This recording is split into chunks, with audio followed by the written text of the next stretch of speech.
This is a review of GE's Reveal LEDs. I've been swapping out all of our incandescent light bulbs for LEDs to save money and reduce our electric bill over the long run. I specifically purchased the GE Reveal LEDs to replace the Reveal incandescent bulbs in the bathroom. We've always liked the Reveal incandescent bulbs and how well they accurately display color. Unfortunately, the Reveal LEDs are not exactly the same as the incandescent bulbs. They're slightly different, not necessarily different in a bad way, but it's worth noting. The first noticeable difference is the color temperature. The LEDs are rated with a color temperature of 2850 Kelvin. And I'm not sure of the exact color temperature in kelvins of the incandescent bulbs, but you'll notice they're a little more purple. Now, I don't wear makeup, so it matters less to me. But I understand when I'm told that proper bathroom lighting is important in the application of products. The second difference is brightness measured in lumens.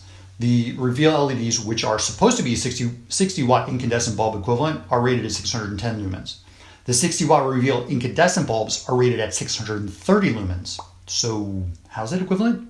On a positive note though, the LEDs, they only use 8 watts versus 60 watts, and they also don't put out a lot of heat. They'll definitely save money over the long run, and they should last 13.7 years based on 3 hours a day, and that's according to the package. If they don't, GE provides a 5-year warranty, so they have to last at least 5 years, and that's based on 3 hours of use per day. And of course, you'll need to provide a receipt and proof of purchase.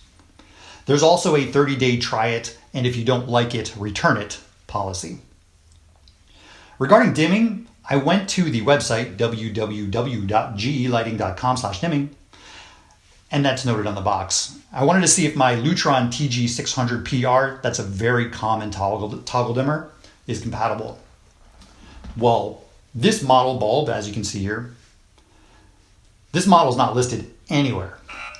When I looked under A19 bulbs, the closest bulb I found was model LED70A19 RVLESTP. Tell me what it means to me. Anyway, that's a 40 watt incandescent equivalent LED.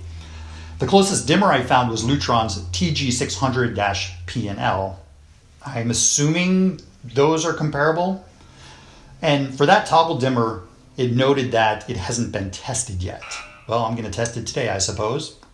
So I also called GE Lighting's customer service number that's in the box. I called them at 3 p.m. on a Saturday afternoon, and they were closed.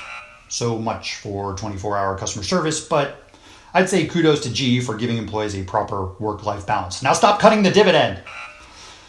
When I called at 10 a.m. on a weekday, I got a busy signal. So in my testing, I found that the TG600PR dimmer, which is designated specifically for incandescents and halogens, it works. There's definite flickering when adjusting the dimmer, but once set, there's no flickering, just a dull buzzing. And the LEDs sound like this. Play it, DJ. Overall, we're still on the fence with these LED bulbs. I'll likely replace the dimmer to see if it works a little better. Unfortunately, it'll take a few years to recoup the cost of the dimmer in energy savings, assuming 2 bulbs in the fixtures, and yes, I did that math. Seems silly though, especially when there are other LED bulbs on the market that work fine with the Lutron TG600PR. I hope this video has been helpful. If it has, please do me a favor and like it, and most importantly, please subscribe. That always helps out. And as always, thank you so much for watching.